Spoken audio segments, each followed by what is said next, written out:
cop prison shooting a control center, and then he...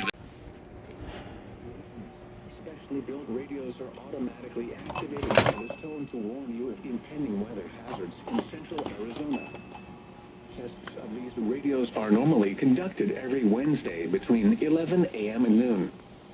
If there is a threat of or existing severe weather in your area Wednesday, this test will not be conducted.